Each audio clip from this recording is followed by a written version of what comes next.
என் நெஞ்சில் குடியிருக்கும்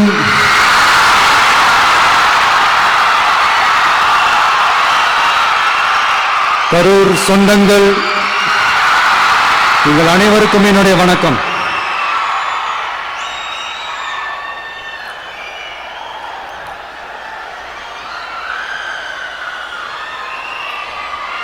ஒரு மனுஷன் லைஃப்ல எவ்வளவு பெரிய ஒரு உயரத்துக்கு போனாலும் மனசளவுல சில வலிகள், காயங்கள், அதை மறக்க முடியாது இல்லையா? எல்லார் லைஃப்லையும் அப்படிதான், நமக்கும் அப்படிதான். நிறைய வலிகள், காயங்கள் எல்லாத்தையும் தாண்டி தான் வந்திருக்கிறோம். ஆனா எல்லாத்தையும் விட ரொம்ப ஜாஸ்தியான அந்த வலியும் அந்த காயமும் எனக்கு அந்த கரூர் சம்பவம் தான்.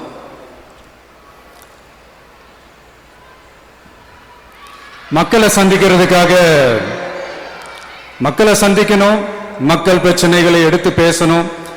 அதுக்காக தான் அந்த மக்கள் சந்திப்பு பயணத்தை தொடங்கி திருச்சி, அரியலூர், நாகப்பட்டினம், திருவாரூர், நாமக்கல், கரூர் அப்படின்னு சொல்லிட்டு போயிட்டு இருந்தோம். அரியலூர்ல அந்த மீட்டிங் முடிச்சுட்டு பெரம்பலூர் போறதுக்கு முன்னாடி அந்த பெரம்பலூர் போலீஸ் எங்களை அலர்ட் பண்ணாங்க. சரிங்க, கூட்டம் கொஞ்சம் ஜாஸ்தியா இருக்கு, லேட் ஆயிடுச்சு, வராதீங்க அப்படின்ட்டு.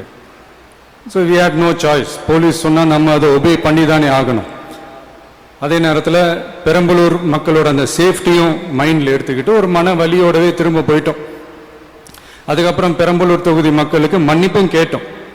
அதே மாதிரி நாமக்கல் அந்த மீட்டிங் முடிச்சுட்டு கரூர் வரும்போது அந்த கரூர் போலீஸ் எங்களை அலர்ட் பண்ணியிருக்கலாம்ல.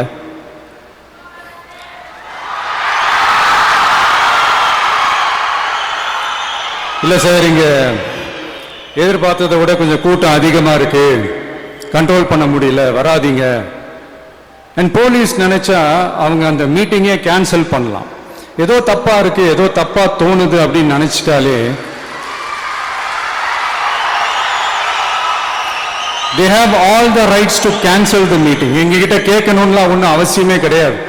ஆனா அதையெல்லாம் எதுவுமே செய்யாம அந்த ஹைவேல இருந்து அந்த ஸ்பாட்டுக்கு போலீஸே எங்களை உள்ள கூட்டிட்டு வந்து விட்டு அந்த நாடகமா இருக்கு பாருங்க.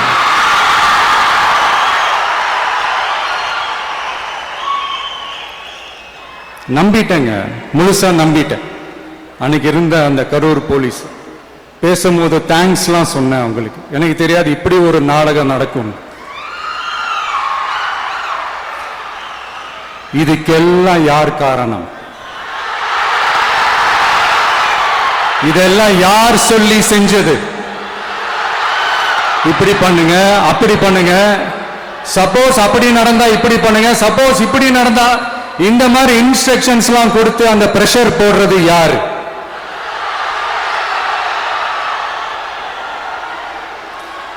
அந்த சம்பவத்துல நம்ம யாரெல்லாம் இழந்திருக்கோம் தெரியுமா? ஒரு டிவியில என் படமோ பாட்டோ வந்துச்சுன்னா, அம்மா விஜய் மாமா, அம்மா விஜய் மாமா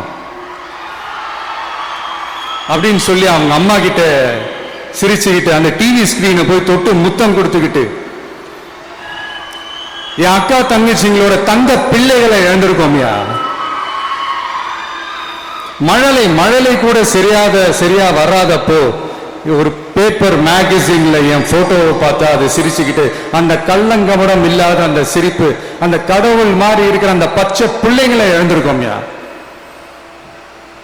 என் அக்கா, தங்கச்சி, அண்ணன், தம்பி, குடும்ப உறவுகளை இழந்து அந்த வலியோட இருக்கிற என்ன நீங்க ஏளனமா பேசுறீங்களா? ஏன் மேல பழிய தூக்கி போடுறீங்களா? இப்படி ஒரு சம்பவம் நடந்துருச்சு.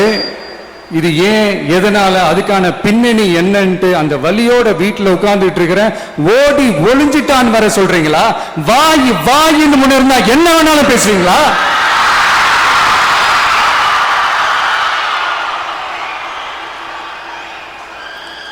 மக்களை நான் உங்களையே கேட்கிறேன். அன்னைக்கு அத்தனை கிரௌட் இருந்துச்சு, அந்த கிரௌடுக்கு தகுந்த மாதிரி போலீஸ் பாதுகாப்பு கொடுத்தாங்களா?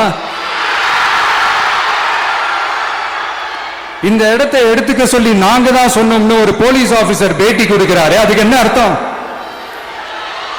இவ்வளவு வலி, இவ்வளவு காயங்கள் கொடுத்துட்டு பழிய தூக்கி நம்ம மேல போட்டுட்டு அதுல ஒரு அரசியல் ஆதாயம் தேடுறீங்களேயா? இதுல வாய் கூசாம சட்டசபையில ஸ்டாலின் சார் நம்ம மேல திருப்பி விட்டு அங்க ஒரு அரசியல் செய்றாரு. அதுக்கு என்ன அர்த்தம்? நமக்காக வந்திருக்கிற மக்களை காக்க வைக்கிறதுக்கு நாம் ஒன்னும் ஆதாயம் தேடுற அரசியல்வாதி எல்லாம் கிடையாது. மக்களுக்காக அரசியலுக்கு வந்தவன் இந்த விஜய். எனக்காக எல்லாமும் கொடுத்த என் மக்களுக்காக எல்லாத்தையும் விட்டுட்டு மக்களுக்காக மட்டுமே அரசியலுக்கு வந்தவன் இந்த விஜய். அவங்களுக்காக நன்றி கடன் செலுத்துறதுக்காக மட்டுமே அரசியலுக்கு வந்தவன் இந்த விஜய். உங்களுக்கு தான் இந்த விஜய் பத்தி நல்லா தெரியுமே. ஆனா நம்ம எல்லாருக்குமே இத்தனை வலிகள் காயங்கள் கொடுத்தவங்களுக்கு இந்த 2026 தேர்தலில் தக்க பதிலடி கொடுத்துட்டீங்க. ஆனா அது மட்டுமே பத்தாது மக்களே, அது மட்டுமே பத்தாது. காலகாலத்துக்கும் எழுந்திருக்கவே முடியாத அளவுக்கு நிரந்தரமான ஒரு பதிலடியை நீங்க கொடுத்துக்கிட்டே இருக்கணும்.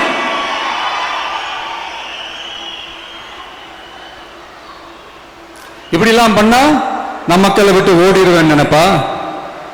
யார் என்ன ஓடினாலும் நான் மக்களை விட்டு எல்லாம் ஓட மாட்டேன். அன்னைக்கும் சொன்னேன், இன்னைக்கும் சொல்றேன், நாளைக்கும் சொல்றேன், தில்லா சொல்லுவேன், கெத்தா சொல்லுவேன். பணமா ஜனமா அப்படின்னு கேட்டா என் ஜனம் தான் எனக்கு முக்கியம்.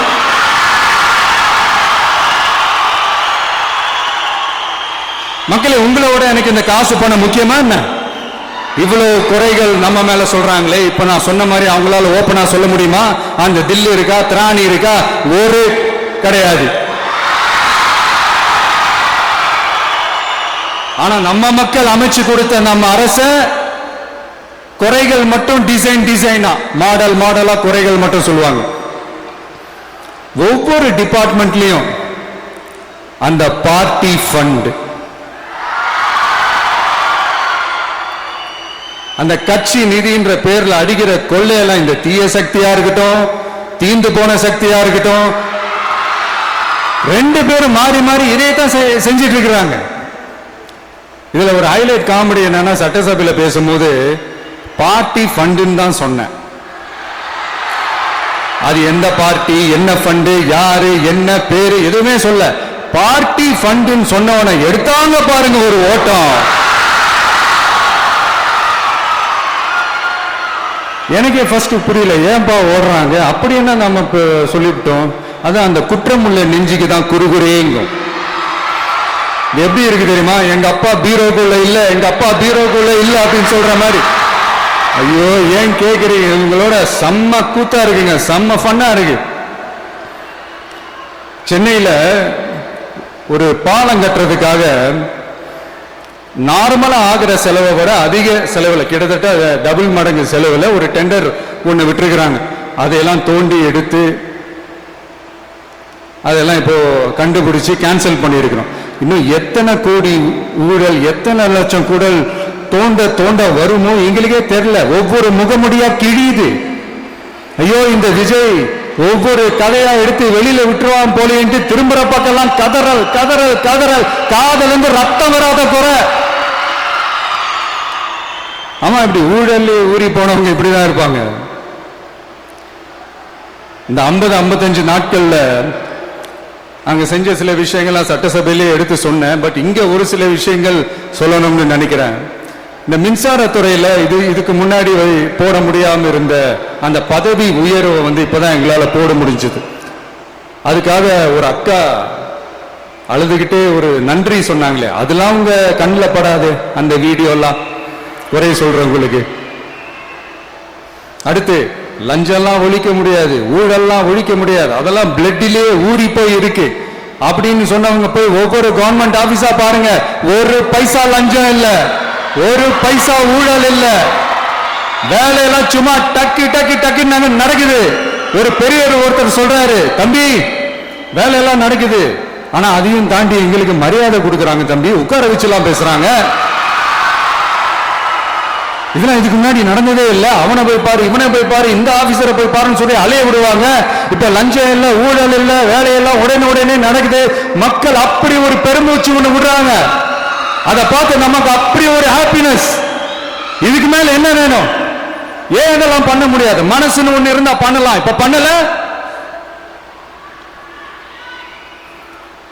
அதே மாதிரி இந்த எல்என்டி நிறுவனத்தோட 18,600 crore-க்கு 3 திட்டங்கள் அந்த ஒப்பந்தம் அந்த கையெழுத்து போட்டிருக்கிறோம்.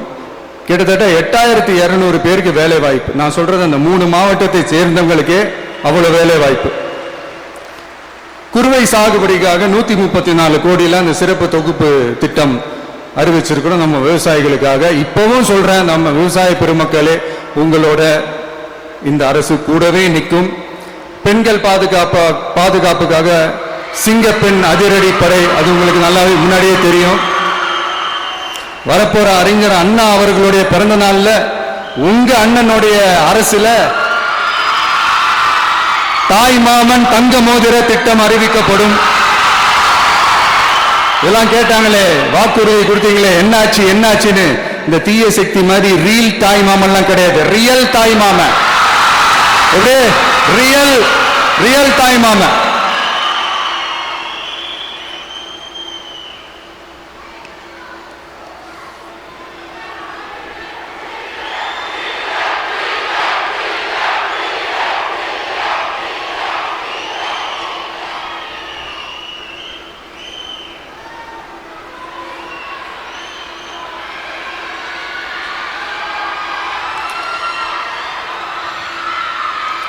இந்த தீய சக்தியை பத்தி,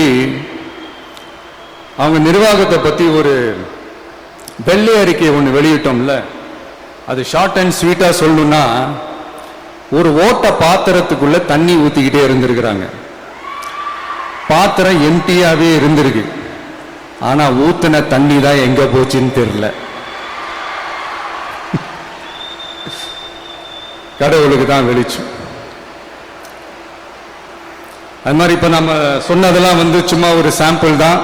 இன்னும் வரப்போற நாட்கள்ல உங்க அரசனுடைய அந்த விஸ்வரூபத்தை நீங்க பாப்பீங்க. அடுத்து வாயத்தொரங்க சிஎம்.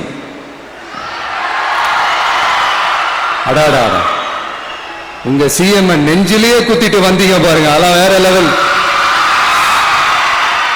பேசுங்க பேசுங்கன்றீங்க, பேசுனா எந்திரிச்சு ஓடிடுறீங்க. இனிமே பேச ஆரம்பிக்கிறதுக்கு முன்னாடி என்ன பண்ணணும் அப்படின்னா, ஒரு நண்பர் ஒருத்தர் சொன்னார், மாண்புமிகு பேரவைத் தலைவர் அவர்களே எல்லா டோரையும் இழுத்து லாக் பண்ணுங்க அப்படின்னு சொல்லிட்டு தான் பேச்ச ஆரம்பிக்கணும் போல் இருக்கு. ஏன்னா பேசிக்கும் போது எந்திரிச்சு ஓடிடுறாங்க. 5 நிமிஷம் பேசினதுக்கே குளத்தூர்ல கொத்து பரோட்டா போட்டாங்க. இதுக்கு மேல பேசணும் மொத்தமா முடிஞ்சிடும், பாத்துக்கங்க. நாம அரசியல் பேசினா விஜயெல்லாம் அரசியல் பேசலாமா அப்படிங்கிறது.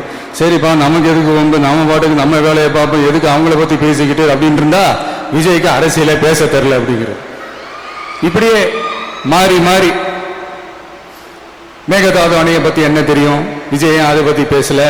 இப்படி நம்ம அரசியலுக்கு வந்ததுல இருந்தே ஒரு கூட்டம் குறை மேல குறையா சொல்லிக்கிட்டு, பாட்டுக்கு பாட்டு கச்சேரி எங்களுக்கும் பண்ண தெரியும், பண்ணலாமா?